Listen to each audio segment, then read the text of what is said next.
Bonjour à tous et bienvenue pour ce live des profs, un live des profs qui vous est proposé par les éditions de la Maison des Langues. Je suis Laurent Dalmasso-Ledoux, professeur d'anglais au lycée Angelier à Dunkerque. Je suis également formateur académique et un des auteurs de la méthode Blockbuster, donc en anglais pour les manuels de seconde, de première et de terminale maintenant.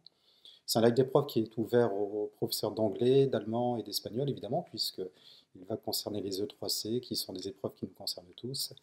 Et je souhaitais donc montrer un peu d'abord le plan de mon intervention aujourd'hui, qui durera une vingtaine de minutes. Intervention pendant laquelle vous pourrez commenter sur la page Facebook des éditions de Maison des Langues, poser des questions auxquelles vous aimeriez que je réponde à l'issue de mon intervention. Et puis, sachez aussi que à la fin de cette intervention, vous aurez également la possibilité de compléter un questionnaire de satisfaction qui sera disponible en ligne dans les commentaires. Voilà, donc je voudrais d'abord vous montrer un peu le plan de mon intervention pour l'évaluation et l'entraînement des élèves aussi pour préparer les E3C. Donc je vais revenir sur quelques grands principes que vous connaissez, je ne consacrerai peut-être pas trop de temps. Revenir sur les critères d'évaluation peut-être parce que j'imagine que comme moi il vous a fallu un petit peu de temps pour savoir de quelle manière est-ce qu'on devait interpréter certains critères d'évaluation, notamment en compréhension de l'oral. Quelques conseils que l'on peut donner aux élèves et puis de quelle manière est-ce qu'on peut préparer nos élèves dans le cadre de nos cours, dans notre pratique quotidienne. Donc vraiment, dans les grandes lignes, hein, puisque tout ça, vous le savez aussi bien que moi, vous savez qu'aujourd'hui, ce sont trois épreuves auxquelles nos élèves sont confrontés. Une première de compréhension de l'oral et d'expression écrite qui a eu lieu récemment. Une deuxième qui aura lieu bientôt, a priori la première quinzaine du mois de mai, pour la compréhension de l'écrit et l'expression écrite. Et puis deux temps d'épreuve en terminale qui concernent dans un premier temps une compréhension de l'oral, une compréhension de l'écrit et une expression écrite, ainsi que une expression orale qui, elle, durera 10 minutes et qui est un temps d'épreuve qui est séparé évidemment des trois autres épreuves que je viens de vous mentionner. Alors, ça, c'est une grille à laquelle maintenant vous êtes peut-être certainement bien habitué. Et mon envie était de revenir un peu sur les critères de cette grille parce que je pense que, comme moi, dans un premier temps, vous vous êtes dit de quelle manière est-ce qu'il faut que je lise cette grille, de quelle manière est-ce que je dois la comprendre, comment l'interpréter. Et moi, je dois reconnaître que, dans un premier temps, elle m'a posé quelques petits problèmes où j'ai eu besoin de discuter avec mes collègues, de discuter avec mes inspecteurs pour savoir si la lecture que j'en faisais était correcte.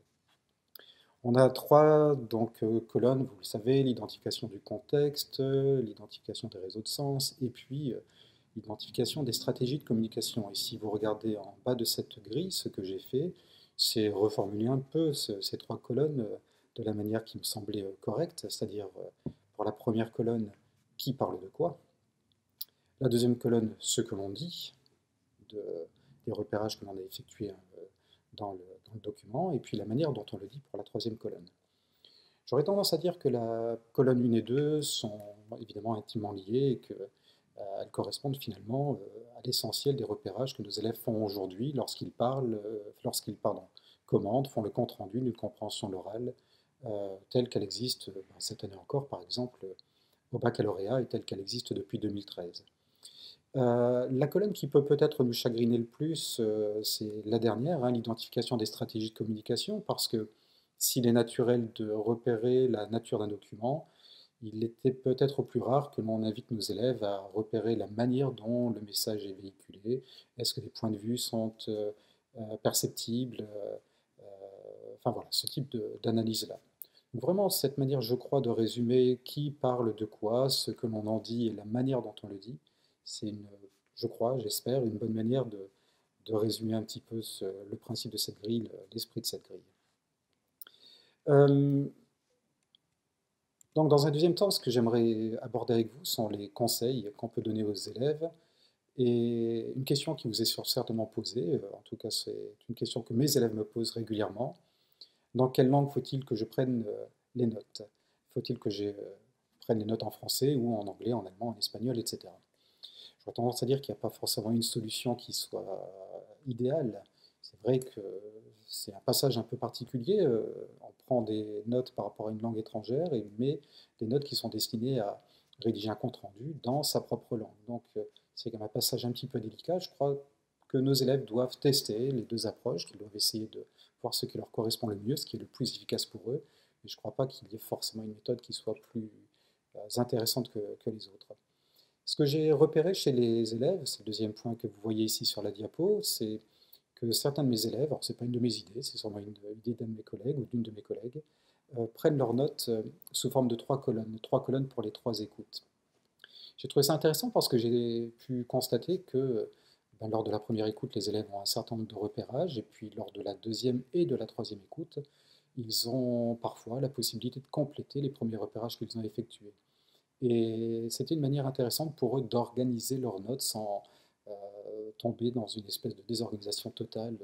Euh, et donc vraiment cette note écoute après écoute en 3 colonnes me semblait vraiment tout à fait judicieuse. En tout cas, je trouve ça efficace, et puis les élèves auxquels je conseille de procéder de cette manière, a priori, se l'approprient.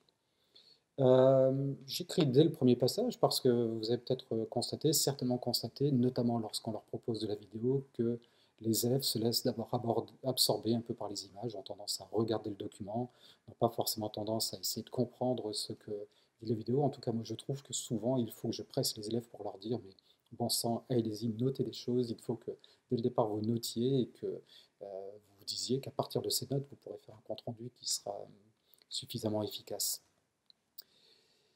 Et le dernier point, ça peut sembler un peu idiot de le dire comme ça, mais repérer des éléments linguistiques et ne pas surinterpréter. Ce que je veux dire par là, c'est que, vous l'avez peut-être certainement même constaté, on a des élèves qui partent dans un délire complet. Lorsqu'il s'agit d'interpréter le sens de la vidéo, ils s'appuient sur ce qu'ils voient, ils imaginent ce que le message est censé être, et puis comme ça fait partie des stratégies que nous mettons en œuvre avec nos élèves en classe, ils ont tendance à émettre des hypothèses qui parfois partent dans tous les sens. Donc moi je leur dis toujours aux élèves, s'il vous plaît, repérez aussi des mots, repérez des éléments linguistiques qui vont vous permettre d'appuyer votre propos, de prouver que ce que vous pensez avoir compris est juste.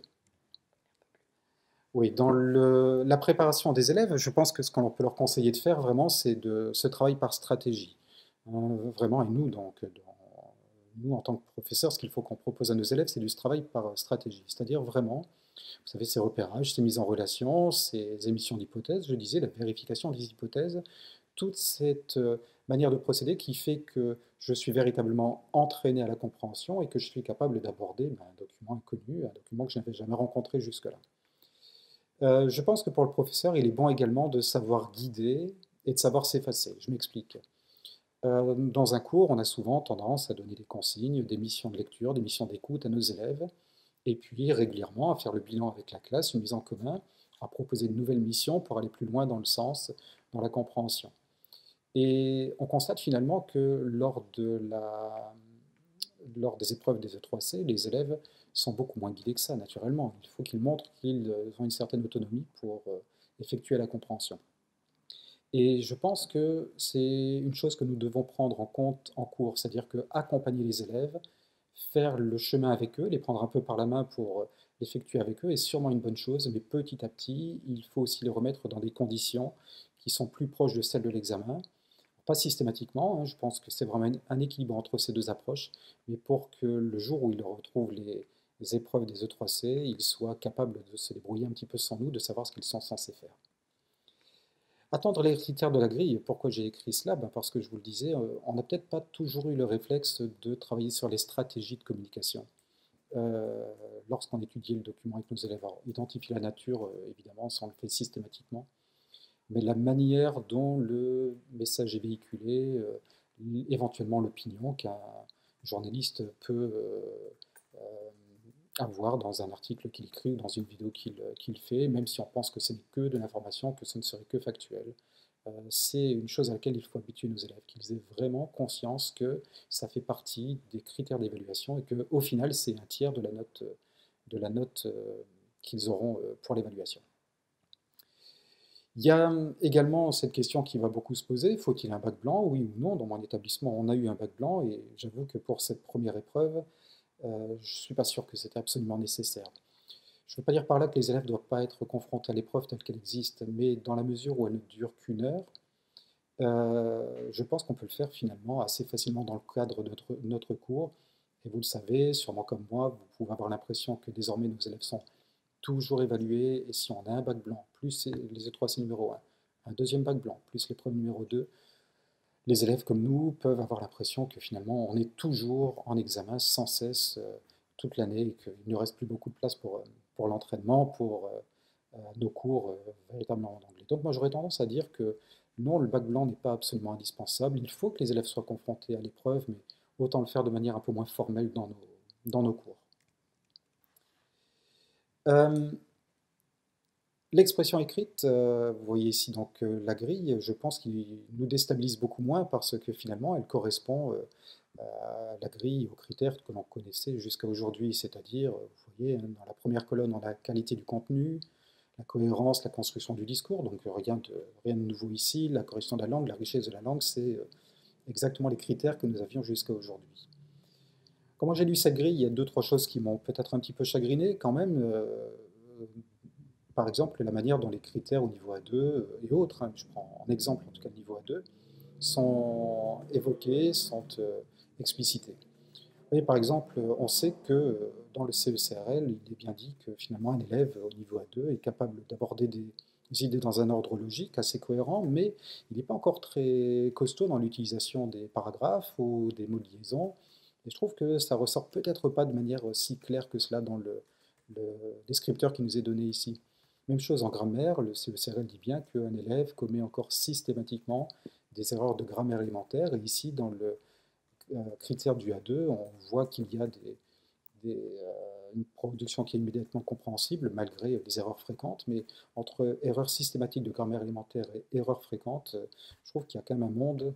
Donc à mon sens, il est bon de garder en tête, garder en mémoire les critères du CECRL pour se rappeler que A2 finalement c'est niveau visant 5e, c'est quand même relativement modeste. Une autre chose qui m'a un peu chagriné dans cette grille, si on regarde la première colonne, c'est l'absence de hors sujet. C'est-à-dire qu'il n'est pas évoqué l'idée que l'élève puisse être hors sujet. On se rend compte qu'on a soit des mots isolés, soit une amorce de production, soit une production assez courte en lien avec le sujet. Malgré tout, on aura des hors sujets. Alors qu'est-ce qu'on fait? Je pense qu'on peut interpréter cette grille de la manière suivante. Si une partie seulement de la production de l'élève, donc vraiment une partie assez courte de la production d'élèves est en lien avec le sujet, que l'autre partie ne l'est pas, qu'on a finalement un hors-sujet partiel, il me semble que cela peut correspondre aux critères du niveau A2 finalement, puisqu'on se rend compte qu'il n'y a qu'une amorce de production qui est en lien avec le sujet, ou de production assez courte, ou plutôt en lien avec le sujet. Si on a vraiment très peu d'éléments qui sont en lien avec le sujet, là justement, j'aurais tendance à dire qu'on est dans le cadre d'une amorce de production écrite en lien avec le sujet, auquel cas, finalement, un hors-sujet presque total pourrait être évalué en A1. Voilà un peu la manière dont j'ai tendance à interpréter cette grille, parce que, comme je vous le disais, je trouve qu'elle a une certaine lacune sur cette dimension, en tout cas du sujet, du hors-sujet. Alors des conseils qu'on peut donner aux élèves pour l'expression écrite, d'abord c'est de réaliser un brouillon, et j'ai mis un vrai brouillon parce que je crois que généralement nos élèves réalisent un brouillon qui n'est pas un vrai brouillon. Je vais expliquer un petit peu. Vous l'avez constaté, soit on a des élèves qui se mettent à écrire directement, soit on a des élèves qui font un brouillon mais qui écrivent tout au brouillon et qui ensuite recopient à l'identique ce qu'ils avaient écrit sur le brouillon. Je pense que dans les deux cas ils font une erreur, en tout cas pour la plupart d'entre eux. Pourquoi une erreur? Parce que faire un brouillon, c'est juste prendre le temps de poser dans les grandes lignes ses idées et éventuellement de penser aux exemples et aux arguments que l'on pourrait donner pour être sûr qu'on aura d'une part suffisamment de choses à dire et d'autre part que l'on aura abordé les choses dans un ordre logique et cohérent. Ça c'est évident évidemment pour vous, mais vous l'avez constaté, pas forcément pour tous nos élèves, donc je pense que c'est une bonne chose de leur rappeler qu'un vrai brouillon, ça peut être véritablement utile. Une autre précaution à prendre, c'est la chose suivante. Si vos élèves sont en LVA, vous aurez constaté que l'évaluation numéro 1 est notée sur une référence B1, donc 20 sur 20 pour le niveau B1 s'il est atteint, tandis que dans l'évaluation numéro 2, 3 mois plus tard, on passe à une évaluation B1, B2. C'est assez particulier parce que ça veut dire qu'un élève qui aurait tout juste 20 sur 20 à la première évaluation, avec, si ma mémoire est bonne, 40 points, ces mêmes 40 points, à l'évaluation numéro 2, lui permettent encore d'avoir 17 sur 20, 3 points de moins. Un élève qui a 12 sur 20 se retrouvera à 10. Donc je crois que les élèves, en gros, doivent savoir que Euh, c'est un vrai changement d'exigence entre la première et la deuxième évaluation. Il faut qu'ils en aient conscience. Et la première évaluation, en réalité, évalue un niveau qui était attendu en seconde, c'est-à-dire le niveau B1, qui était même attendu en troisième. Donc, il me semble important que les élèves en aient conscience. Attention, le 20 sur 20 de la première évaluation n'est pas le 20 sur 20 de la deuxième. La deuxième est beaucoup plus exigeante. Euh, Quant aux 120 mots, j'ai là aussi tendance à me dire que 120 mots, c'est quand même relativement court et que si les élèves sont vraiment forts en anglais, ou en anglais, en allemand, en espagnol évidemment, il vaut mieux qu'ils développent un peu plus parce que 120 mots, c'est relativement modeste et que si vraiment on veut montrer ce que l'on est capable de faire, de quelle manière on est capable d'organiser un discours, de quelle manière on est capable de montrer une certaine richesse linguistique, 120 mots, c'est quand même très très peu.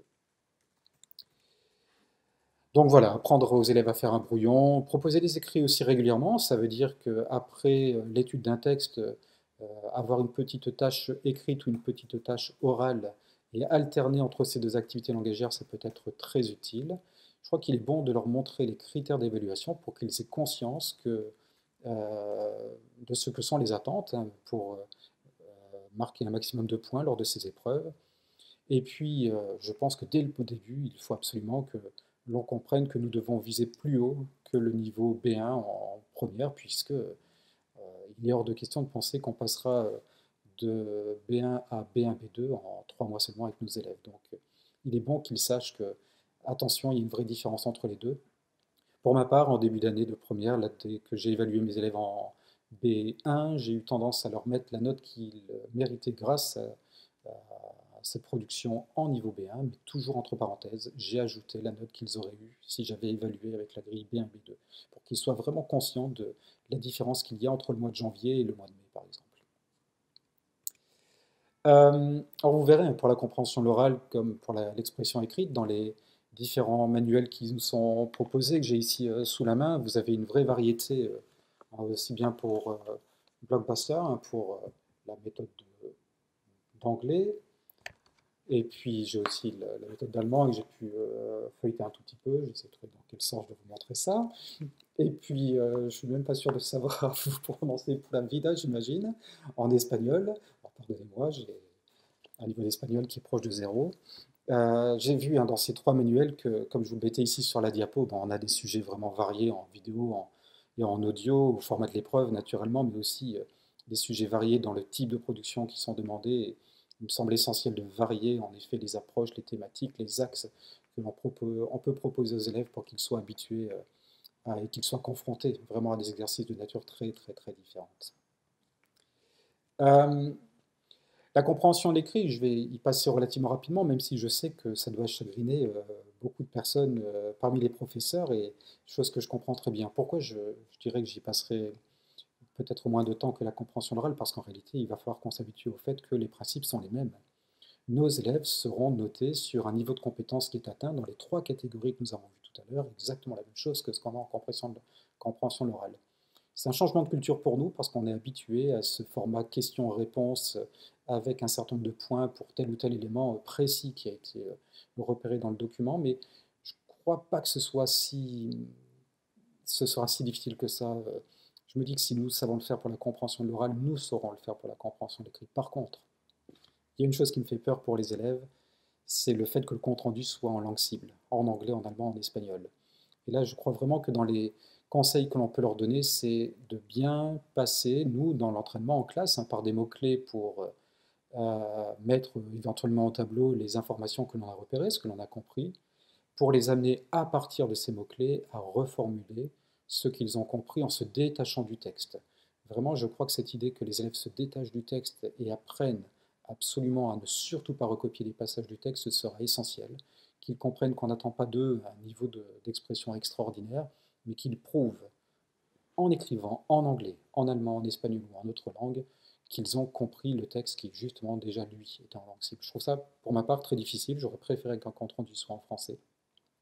Mais voilà, c'est le format de l'examen et je pense vraiment qu'une bonne manière de leur apprendre à se détacher du texte, c'est de procéder de cette manière-là, leur proposer des mots-clés et à partir de ces mots-clés qu'ils réécrivent sur le document lui-même, qu'ils soient capables de créer leurs propres énoncés. Donc ce travail par stratégie, comme j'en parlais tout à l'heure en compréhension de l'oral, me semble naturellement essentiel. Je vous disais, le professeur plus ou moins présent, c'est un point sur lequel je ne reviendrai pas, c'est la même chose que tout à l'heure, mais il faut aussi, encore une fois, rappeler aux élèves que les critères de la grille, voilà ce qu'on attend précisément d'eux. Si on avait une consigne qui était très large, il faut qu'ils sachent que il faut qu'ils racontent un maximum de choses qu'ils ont comprises, qu'ils expliquent, qu'ils commentent, qu'ils prennent du recul, qu'ils voient de quelle manière le message est véhiculé, parce que tout ça, ça fait partie des critères d'évaluation. Et ça, à mon sens, ce sera vraiment difficile, parce que c'est une nouvelle approche. Et puis un dernier point, évidemment, pour cet aspect-là, savoir varier entre un texte et deux textes, parce que vous savez que ce sont des possibilités lors de l'épreuve. Donc là, encore une fois, nos manuels nous proposent des supports très variés, notamment dans les formats type bac, donc au format de l'épreuve, avec des consignes parfois très générales, très ouvertes. Vous ferez le compte-rendu en anglais, allemand, espagnol du texte ou des textes suivants, et puis parfois des consignes un petit peu plus guidées. Sachez que, en tout cas, ce ne seront pas des questions-réponses comme nous avons été habitués jusqu'à aujourd'hui. Un dernier point sur lequel j'aimerais pardon, voilà, j'aimerais revenir, c'est aussi l'expression orale, puisque l'expression orale, ce sera aussi une chose à laquelle nos élèves seront confrontés l'année prochaine. On a certes encore un petit peu de temps pour y parler, mais je pense que, pour y penser, pardon, mais je pense qu'il sera utile de simplement se dire que c'est un entraînement qui sera quotidien, qu'il faut essayer de mener le plus tôt possible avec nos élèves, voir de quelle manière est-ce qu'ils peuvent réagir très vite, de manière spontanée, à une image ou à une citation d'ailleurs, en faire le lien avec l'axe du programme, l'axe culturel. Je pense que c'est un exercice intéressant, mais très difficile. Et pour ma part, j'essaye régulièrement maintenant de me dire, de temps en temps, un des documents, c'est un document que je projette ou une citation que je projette au tableau. Et clairement, je dis aux élèves, allez, tout de suite, on y va, on réagit. Vous me dites ce que vous comprenez, vous décrivez, vous expliquez, vous commentez, vous faites le lien avec l'axe. Et j'essaye de le faire régulièrement parce que ce sera dans un an, certes, mais je trouve cet exercice ambitieux et donc par définition très très très difficile quand même, très complexe pour nos élèves. Voilà, bon, une intervention un peu rapide naturellement sur un sujet qui est très riche. Je vous propose maintenant un temps de réponse, questions-réponses. Vous pouvez encore rédiger des questions dans la partie commentaires et puis je vais prendre connaissance de certaines questions que vous avez rédigées pour essayer d'y répondre au mieux. Sachez que si je n'ai pas le temps de le faire maintenant, vous pourrez commenter et poser des questions dans les commentaires et je le ferai aujourd'hui ou dans les jours à venir avec grand plaisir. Voilà, je vous lis donc des questions qui me sont transmises, qui ont été posées. Donc, comment fait-on pour traiter les 6 axes avec le peu d'heures dont on dispose? C'est une question qui évidemment préoccupe beaucoup d'enseignants, à juste titre. Et j'avoue que quand j'ai vu les premiers projets de programme il y a un peu plus d'un an, je crois, je ne sais plus exactement quelle était la période, je me suis dit, bon sang, on a parfois du mal à traiter 4 notions, il va falloir traiter 6 axes. Comment est-ce qu'on va faire? Et naturellement, j'espérais qu'il n'y ait plus la récitation de la notion comme c'est le cas aujourd'hui, parce que je me disais que dans ces conditions-là, c'était vraiment très très difficile. On s'est retrouvés les uns et les autres, je crois, ces dernières années, à énormément développer nos séquences, à être peut-être parfois trop exhaustif, à vouloir être exhaustif, naturellement par conscience professionnelle, c'est logique, on a envie de bien faire les choses. Mais je crois qu'on peut faire vraiment des séquences plus courtes, et j'ai pu voir là encore dans les manuels que je vous montrais tout à l'heure qu'on propose des séquences plus courtes, parfois en 2, 3, 4 documents maximum, et qui pourtant, je crois, sont assez denses, sont culturellement riches. Et c'est une chose que j'ai cherché à faire cette année, c'est de trouver peut-être des documents parfois un peu plus riches eux-mêmes, en eux-mêmes, et c'est de limiter mes séquences à voilà, 3-4 documents, c'est ce que je crois, j'essaye, je crois que je parviens à faire cette année à peu près correctement. Une autre question qui m'est posée, est-ce pertinent de proposer des évaluations de ce type, c'est-à-dire du type des E3C, dès la seconde? Je pense qu'il est bon que les élèves soient confrontés, en tout cas avant la première, oui bien sûr, donc dès la seconde, à ce type de format. Ça ne veut pas dire qu'il faut le faire systématiquement. Les évaluations un petit peu à l'ancienne, questions-réponses, ont aussi leur intérêt. parce que ça nous permet de voir quels sont les éléments que les élèves comprennent, quels sont les éléments à côté desquels ils passent. Ça nous permet peut-être de cibler certains aspects plus particuliers dans une compréhension de l'écrit ou une compréhension de l'oral. Mais il est hors de question que les élèves découvrent le format de l'épreuve le jour de l'épreuve. Donc, pour ma part, j'essaye d'alterner un peu les deux approches déjà cette année et de leur montrer que euh, ces deux approches sont complémentaires, simplement. C'est, je crois, deux types d'approches qui nous permettent d'avoir des renseignements, des enseignements, aussi bien pour nous que pour l'élève, riches. Euh, D'un côté, je les prépare aux épreuves, mais j'ai aussi besoin de savoir pour quelles raisons ils ont ou non été capables d'effectuer le compte-rendu en anglais. Bon. A priori, voilà, il n'y a pas d'autres questions qui sont posées pour le moment. Ce que je vous propose vraiment, c'est la chose suivante. N'hésitez pas à commenter, à poser des questions dans les commentaires. J'y répondrai le plus rapidement possible. Et puis, je vous rappelle que vous avez la possibilité de compléter un questionnaire de satisfaction qui est en ligne, hein, dans les commentaires, qui vous est proposé dès à présent. Et puis, vous pourrez retrouver le replay de ce live toujours sur la page Facebook des éditions de la Maison des Langues. Je vous remercie et puis je vous souhaite une bonne fin d'année.